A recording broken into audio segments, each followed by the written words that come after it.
I mean, he's not Bo Nix, but he's the next best. No, he's not Bo Nix, thank God.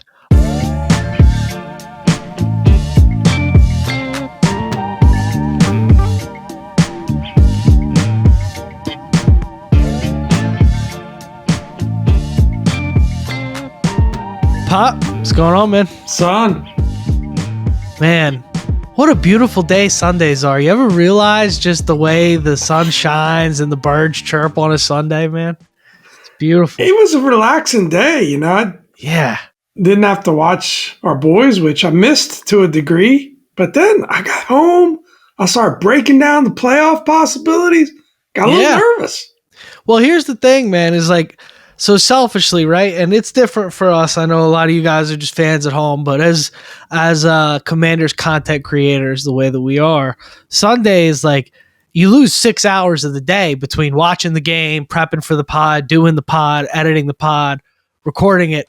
So bye week is like, oh my gosh, you get a whole extra day in the week. It's great. And I did miss the Commanders too, but I'm enjoying the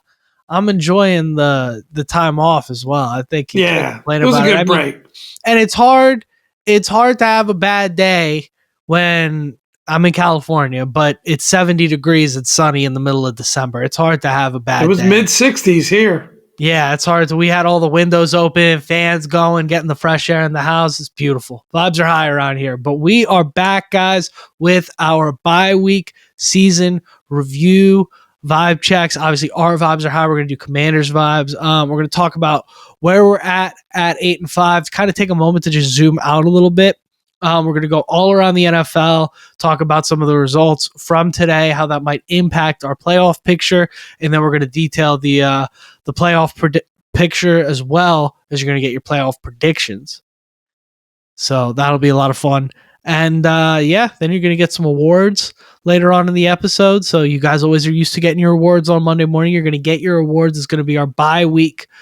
It should be mid-season, but the NFL screws us every year and gives us a week 14 bye. So it's going to be our week 14 awards. I don't think you're going to see them change much between now and our end of season awards, but this is about it, right?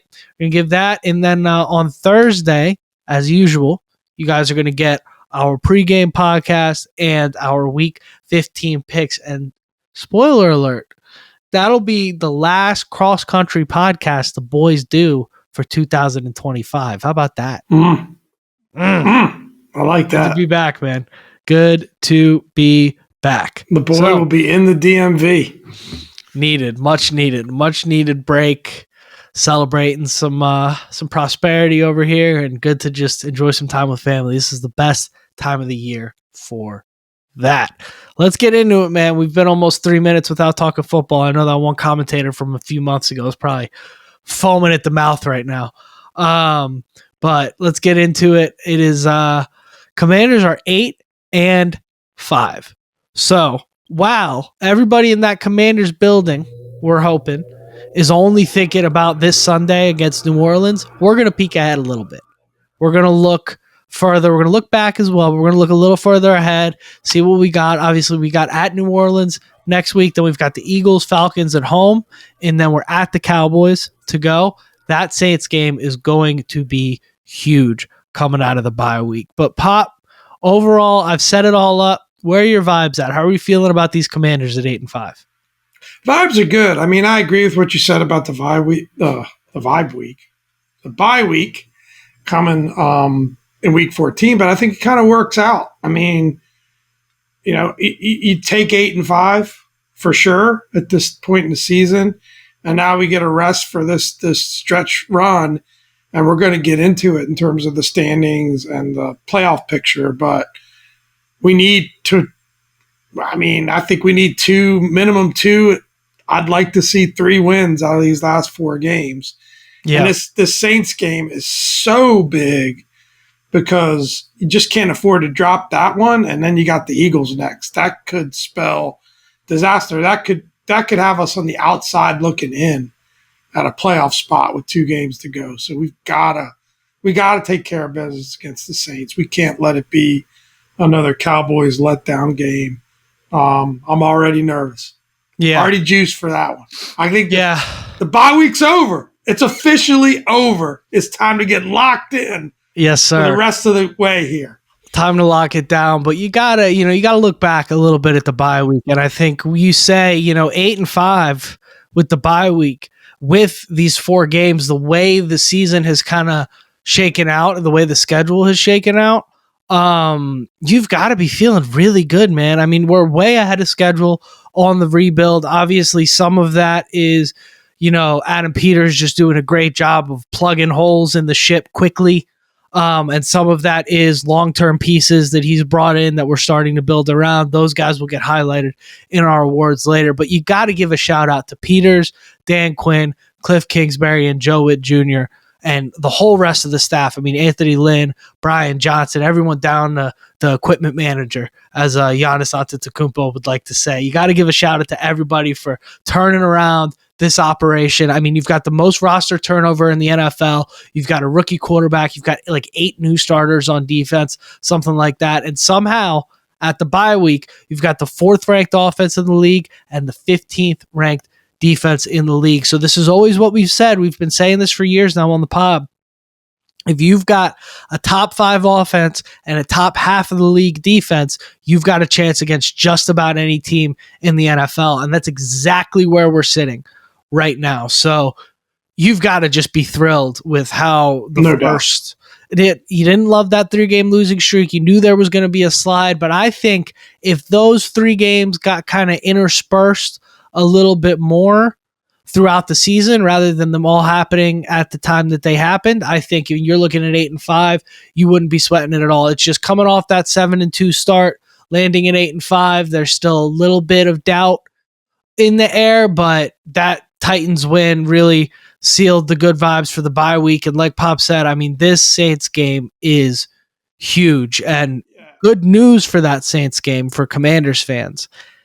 Derek Carr does not look like he's going to be playing. It's looking like it's going to be Spencer Rattler, and we'll have an official update on that in a moment. And of course, you never root for injuries. You never want to see that. Cowboys beat us with their backup. But exactly, yeah. Now I think Cooper Rush is head and shoulders better than Rattler from what we've seen of Rattler so far this year. Who knows? Yeah, I think either way, you're facing a weakened Saints team more than likely. I think that, just to follow up on the shout outs, right? Definitely like AP, this roster build, you nailed it. We're going to get into it when we get into our awards, but I think it's an incredible job just plugging holes.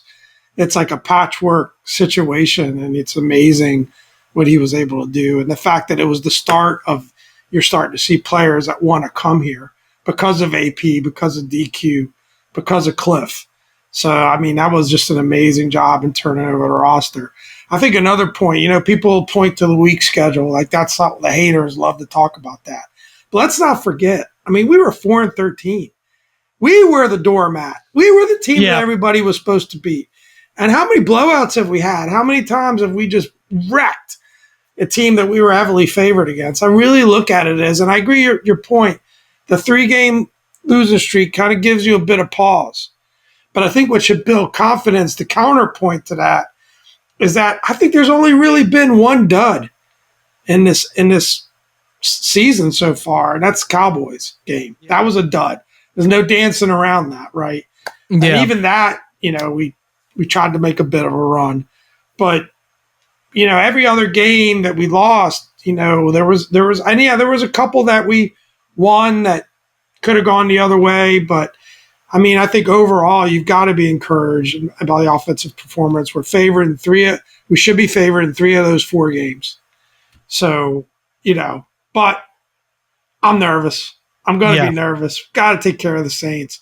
We'll be watching that game together with the family, I think. So that'll be an exciting environment to get juiced up for. But big one on the board. But yeah, absolutely. Just when you zoom out and look at it, you got to be thrilled where we are at 8-5. The question is, how are we going to finish? Yeah, that's the big one. And the most important part of this whole thing, that somehow 9 minutes into the podcast, I mean, this has to be a record since like January of this year, probably. I know 9 minutes without bringing up the fact that we found our franchise quarterback in Jaden Daniels. Yeah, it's For crazy. 30 years. I mean, my whole life we haven't solved this problem. You can tell we're on the bye week, man. We got to get 9 years. We got to get back to practice. Oh my goodness! Might be a random podcast. Yeah, Jaden Daniels is the most of all the coaching and everything. He's definitely the biggest reason to be optimistic. Most important thing. Yeah. I mean, it's not. This is not. He's not Bo Nix 5 here, but he's the next. No. I mean, he doesn't have the. Yeah, I don't know. That's just a ridiculous comparison. He's not Bo Nix, thank God. But man, it's good to be where we are. But we've got Saints, Eagles, Falcons, and Cowboys to go. If I'm Dan Quinn, I am screaming about winning out. Personally, I think the Eagles is obviously the toughest matchup there, but the Falcons are coming apart at the seams. The Cowboys have nothing to play for in that Week 17 game, and the Saints are a disaster. So obviously, if you're Dan Quinn, all you can talk about is that Saints game. All you got to be focused on is the Saints game, but internally, you got to be feeling we got to win out, because a win against the Eagles would do so much for our standings in terms of the division, would do so much for our standings in terms of seeding when you've got such a tight race with Green Bay, it's looking like, and you've got the Rams nipping on your heels, who just took down the Bills today. It would just be, that game there would be huge. But obviously, first things first, got to take care of business against the Saints. I could see it going any which way, honestly. Yeah. Like I said, that's why I think this Saints game is so big, because you drop that one, all of a sudden, you can't go into the Eagles game loose. You got into the Eagles game tight. That's not a position you want to be in. And you could see this thing turning bad. But I could see us running the table. I could see us going 3-1. I could see us going 2-2. I'm not even going to bring up the other possible scenarios, but it feels pretty good that if we can get to 10, we're in. But yeah, I'm with you. I'd like to see that go to 11 or 12. I really would. And like to see us. And I think let's get into these results and the standings, and we talk a little bit about playoff position. But I'd love to see us challenge for that 6 seed. But we got a team that's getting pretty hot at the wrong time for us, that's nipping on our heels, and number 7 too. Yeah. Yep, for sure.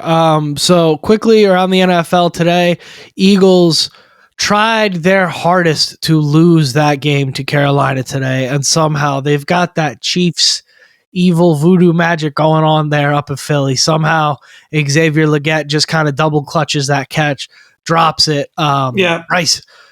Bryce Young finally starting to look like the number 1 overall draft pick. He's been the last few weeks, Really happy for him. Since he came back from being benched, he's been playing really well. I'm rooting for the kid. Lord knows how hard it is to be a quarterback in an ownership situation like they have down there.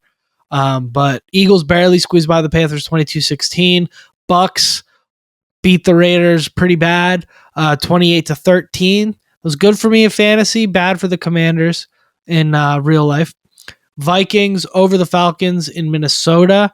Vikings win 42-21. That one was 21-21 with like 10 minutes left in the third. In the fourth, tight. And they just completely blew it.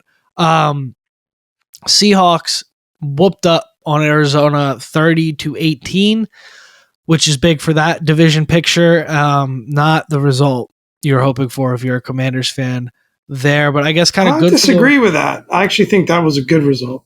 It's good for the wild card, I guess, right? Yeah, but it's a good result for my crowd, which is the let's get a let's get a 6 seed and sneak in to play whoever has that 3 seed. I wanted Arizona to be that 3 seed because that's obviously a much easier place to play than Seattle. Okay, I see your logic there. But then you've got the Rams over the Bills, 44-42 in Los Angeles. Crazy shootout game.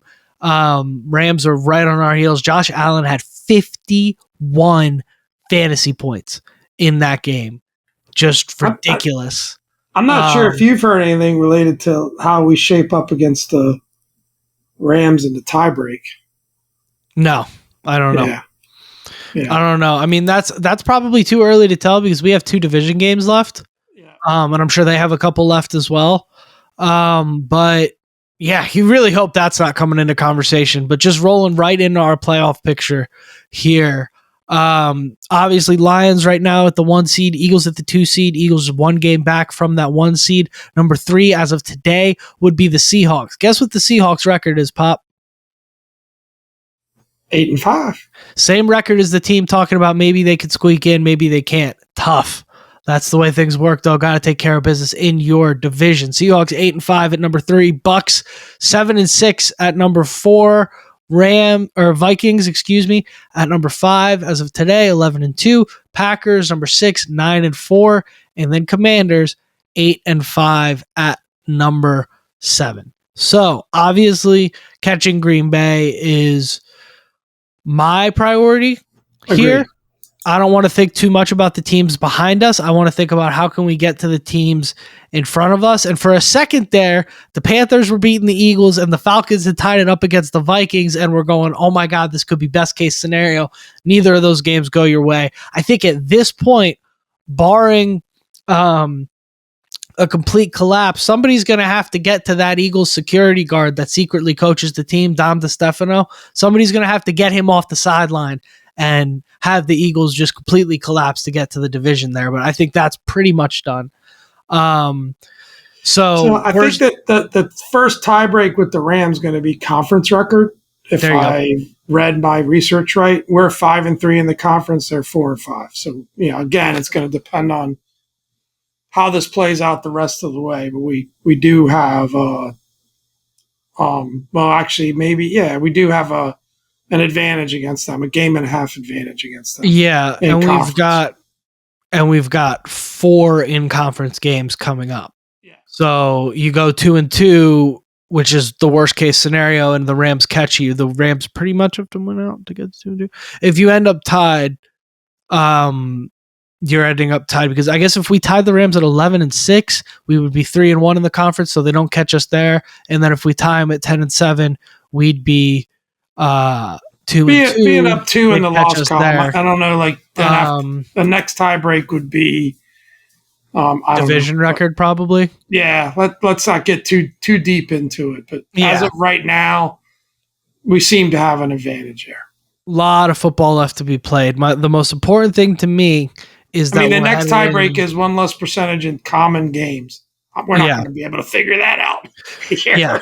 The most important thing to me is that we're headed into the playoffs on this trajectory, not on this. We've had enough teams that kind of back their way into the playoffs over the last few years. I want to be heading into the playoffs feeling good, either beating the Cowboys or who cares about the Cowboys game because we're already in. That's how I want to be going into it.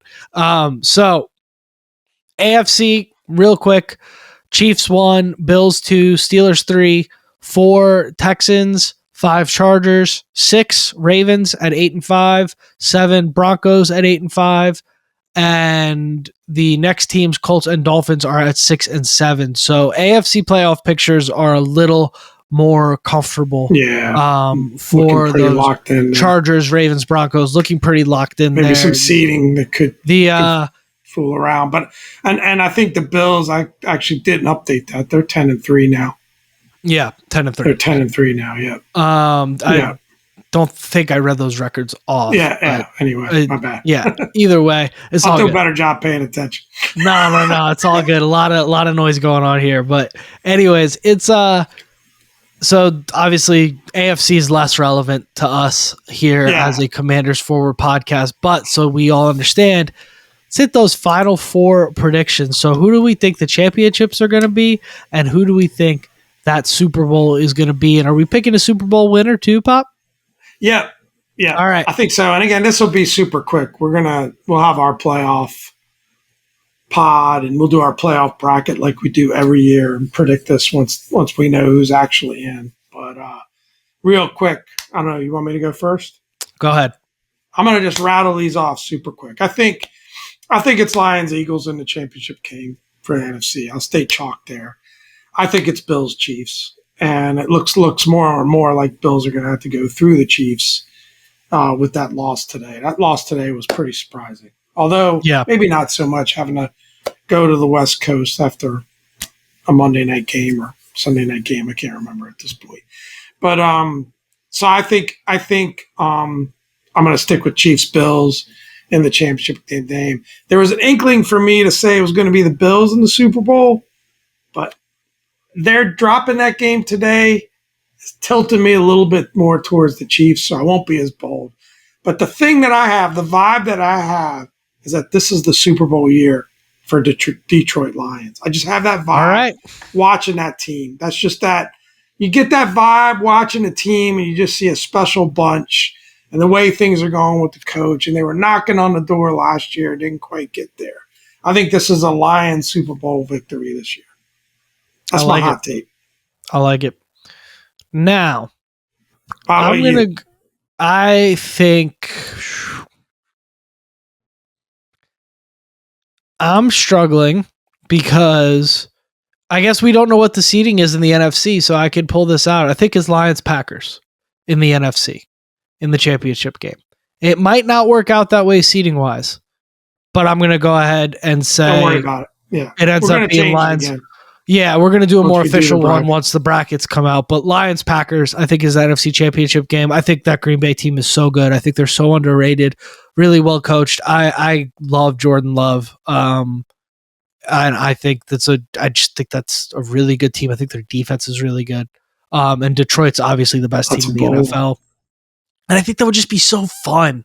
Maybe I'm rooting with my heart a little bit, but I think it would be so fun. Lions-Packers, such a great rivalry in Detroit for that NFC championship game. I do think Detroit gets the best of them. It's their year. I think they are in the Super Bowl this year. And on the AFC side, I think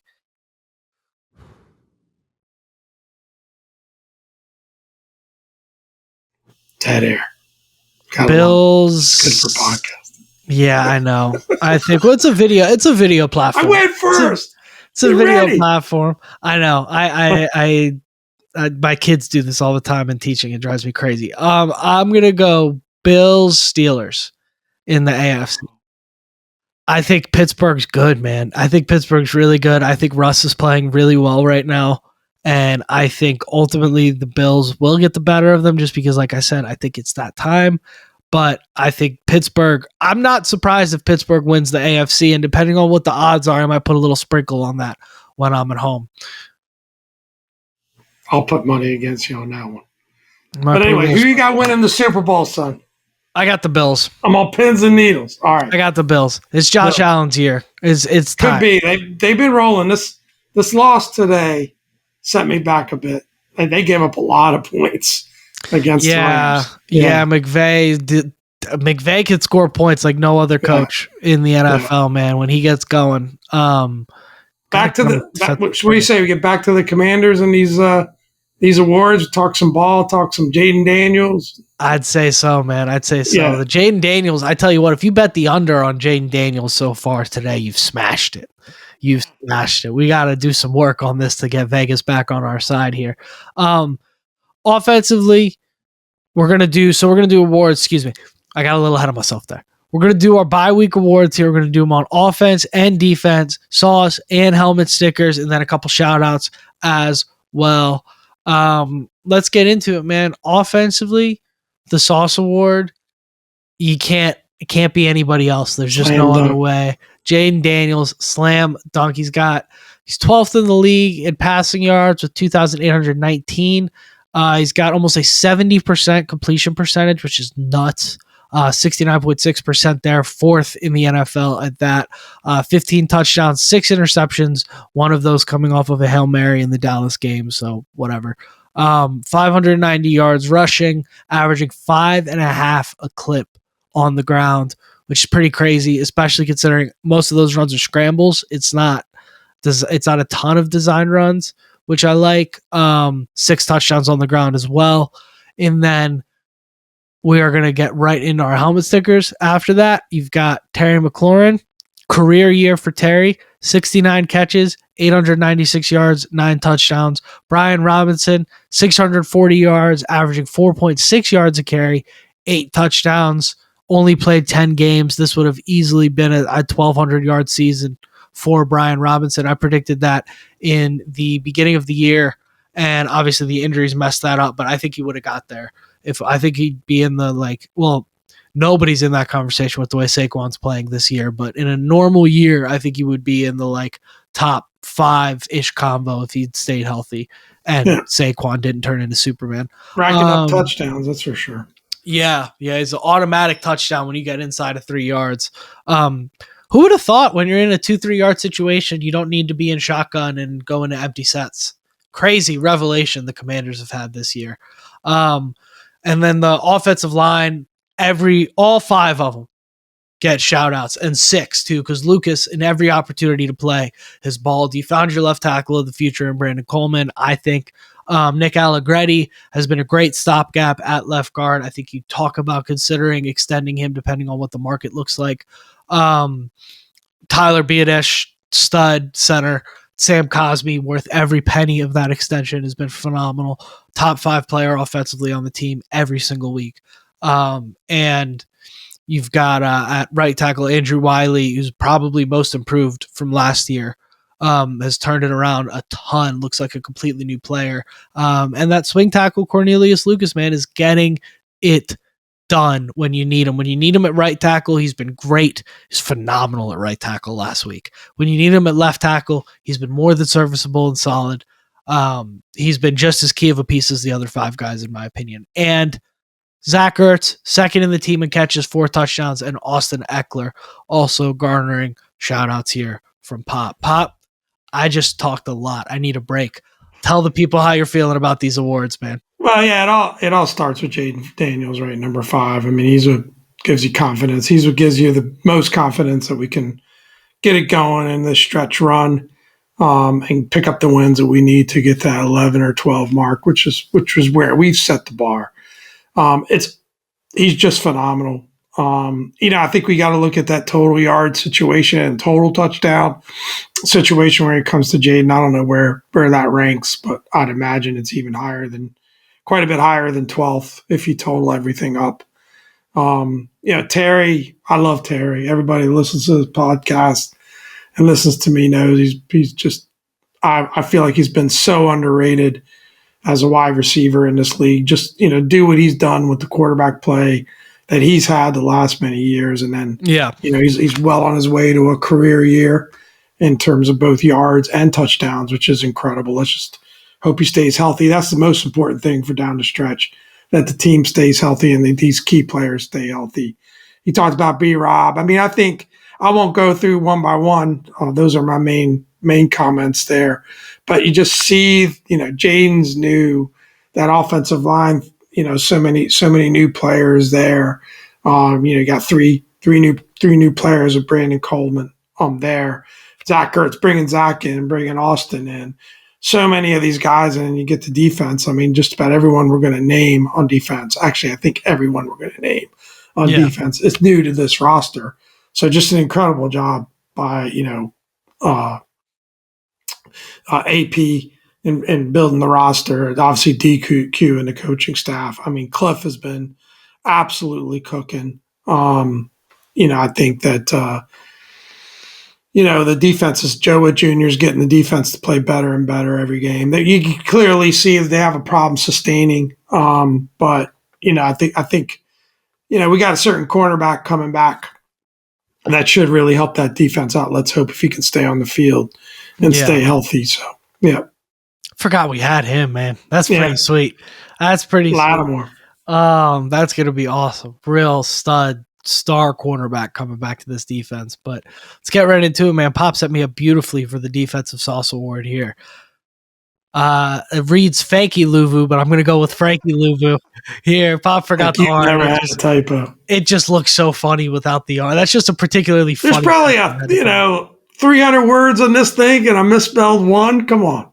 It's pretty good. It's pretty good. It's pretty good. Pop's a pretty good clip on the outline here. A completion percentage. 82 tackles, 9 tackles for loss, 8 sacks. I think 5 passes defended, something like that. He's been playing at an all-world level. Frankie Luvu's been playing like a top 4, top 5 linebacker in the sport. this year. I absolutely love Frankie Louvu. I said it at the beginning of the year. The fact that he has that profile as an edge rusher on top of his ability to play as an inside linebacker and more of like a field general type, pairing that with Bobby Wagner, who is just so darn smart, and he's our next helmet sticker at 104 tackles, 7 tackle for losses, 2 sacks. This guy found the fountain of youth. He's the ageless wonder. I hope he retires as a Commander. Sign him to a 2-year extension with an option in the second year. Keep him around, pay him whatever he wants. Totally. I love having him here. And then sign a 1-day, once he's done playing, go sign a 1-day contract in Seattle, then come back here, put the headset on, and finish out your career as a Commanders coach next to Dan Quinn, please. I love this guy. I want him all around the franchise. I want the name in the Ring of Fame, the whole thing. I'm sold on Bobby Wagner. I love having him here. Another guy that I think is overdue for an extension next year, Jeremy Chin, 86 tackles, 3 tackles for loss and interception. Still a young guy and a guy that was drafted high. So worth keeping around, has clearly found his home here as a safety. Did you know when Jeremy Chin was in Carolina, he did not have a position coach? They had no idea what to do with him. They had him playing as a defensive end. They had him playing as a linebacker. They had him playing as a safety. So the poor kid's development got totally messed with. And what a brilliant job by AP to bring him here, see the talent. That guy, there is 2 or 3 tackles every week that my ears start ringing just looking at it. That guy lays on the defense. He is a stud, and I think he is going to be one of the bigger benefactors of the Marshawn Lattimore addition, being able to bring him down closer to the line of scrimmage now because you don't have to help as much over the top of your cornerbacks. Another helmet sticker, Dante Fowler Jr., another guy drafted high, found his home in D.C., bounced around the league a bunch. Crazy story with him. We've outlined it before. Tears his ACL in rookie mini camp. It misses a year. Never really gets to form, bounces around the league a whole bunch, ends up in DC, 8.5 sacks, 11 tackle for losses, 1 interception. He has more sacks combined than the all-star stud 2 defensive ends that we traded away last year that were so hailed for so long. He has more sacks than the 2 of them have combined this year, just Dante Fowler Jr. by himself. So absolute stud. Apparently, he also leads the team in interceptions, according to Pop, because he just has 1. Tied for the lead. No one has more than 1. Tied for the league with a guy that Pop has as a shout-out, but I'm going to upgrade him to a helmet sticker. We don't have his stats here. Mike Sanderstill, Defensive Rookie of the Year for this team. Would be Rookie of the Year if it weren't for Jaden Daniels for this team. Absolute stud. If you didn't have Jaden Daniels on this team, this guy would be the most talked about player on this football team right now, in my opinion. He is such an effing beast. I love me some Mike Samerstill. I think he's going to be an absolute star for us going forward. I think he's been such a great addition. The fact that this kid is 5'9", playing outside corner against AJ Brown and just locking him down. It's incredible. I love it. He's such a good football player. I think he's going to benefit a lot moving over to covering number 2 wide receivers now next to Lattimore. And I think everybody stays healthy and plays the way we expect them to play. You're talking about a top 8 defensive back duo in the NFL with Sanderstill and Lattimore. Yeah, I mean, he's definitely been great. I think you look at the top of that rookie class with Jaden, Coleman, and Sanderstill. You got to be pretty happy with that. Some of the other guys, are still slower to develop, but that's not that's not unusual with a rookie class. Well, especially at some of their positions, like Sinnott, tight ends usually take 2 or 3 years to come on. Yeah. I think Frankie Louvu is just such a great example of not only a great player, and I think to a degree Jeremy Chin is true of this too, as the example you brought earlier, but great coaching. Frankie Louvu doesn't work as a traditional linebacker role, right? You've got to let him be in attack mode. We've rushed him with 4 and rushed him with 5. You can tell by his sack total. He's got 8 sacks on the season. He's just a half sack behind on Dante Fowler Jr., who's been a real find. And that was the kind of the situation at defensive end, right? Load up on a bunch of guys that have had talent, have been productive in spurts on this team, and let's see which one rises to the top. And it's clearly been Dante Fowler Jr. this season. But I think just the way that we've used Frankie Louvu has been incredible. And then you go from, our top two guys who we acknowledged on the defense being our linebackers who weren't even on the team, and the linebacker group was our worst position group, which is saying a lot because we had a lot of bad position groups last season. Yeah, the worst. This linebacker group, there wasn't a starter in there. Is really just an excellent job of roster building. And, I agree. These are guys that I hope are all back on the roster next year. Yeah. I think 3 of them are only on 1-year deals. Hope that they're all back, because I think from there you want to build and start to continue to fill in gaps and to continue to fill that depth through the draft and to build on that defense. But got to be encouraged by the fact that there are just so many new names. And to do that in 1 year, I mean, we're an impatient bunch. It's a great fan base, right? We just want to win. We just want to win so bad we could taste it. My wife has said she hasn't ever seen me as intense watching games as she's seen me this year, and I got to chill out a little bit. But it's just that excitement. It's that getting that taste of winning. It's wanting more, wanting Jaden to do so well and all of that. So it's exciting. I have 4 games to go. This is going to be big. Yeah. This is going to be big. Yeah. This is huge. I think you being in the DMV for 3 of those 4 is going to be an X factor. I got a good vibe. I hope so. I tell you what, there's going to be. Pack the Terry jersey, pack the JD jersey, make it happen. Got to pack the crusty black hoodie that I wore last weekend because I wanted to switch the Juju up. I washed it though. That's not good. But man, Black Unis are growing on me. I didn't love them at first, but guys, I love them winning in it. F it. It's the bye week. Let's have a 90-second Black Uni dialogue. The Black Unis are crispy. The black uniforms are crispy. Anybody saying the black uniforms suck, you guys just hated losing. And I hated losing too.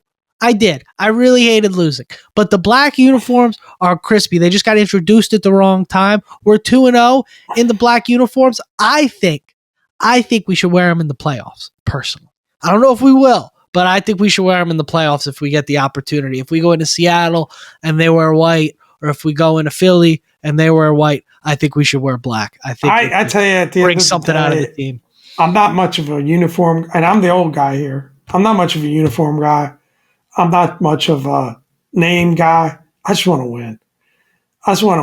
It's our team. It's our boys. Whatever they end up doing with all that stuff, it's okay. As long as we don't switch to lime green or something crazy like that. But yeah, I mean, when they win, those uniforms look a lot better. The name sounds better. Yeah. Everything. The hot dogs in the stadium taste better. Yeah, so I agree. But yeah, no, they're growing on me. The boys are making them look good. Road game against the Saints, never an easy place to play. No. Although they might be back to wearing the bags on their heads like they used to back in the day. They're having a rough year. Yeah. We'll get into the full breakdown of that game. Bye week is over. Lock in, everybody. We need all of you. This is the most important part of the year during the most wonderful time. December. This is a lot of fun. And you know what? We've made it 40 minutes on a podcast that's going to air on December 9th. And we have not said a single word about the NFL draft. That's never happened in Dom and Pop history. It is great to be back here. It is great to not be on Tankathon and be worrying about the Patriots' strength of schedule as compared to ours, and if we're going to get our guy, because spoiler alert, we got our guy. We got our coach. We're 8-5. We're going into New Orleans next week. We're going to put some belt to some culo, and we're riding in to January hot, ready to play some meaningful football. Let's do it. Guys, I'm fired up. Pop, let's wrap this thing up before I run through my computer monitor right now. I'm getting absolutely juiced. All right. I'd like to see that. A 3-point stance. I wouldn't, man. I don't want to buy another one of these things. Let's wrap this thing up. Without further ado, I've been Dom. This is Pop. Thank you for another great week, everybody, and hail to the Commanders. Hail.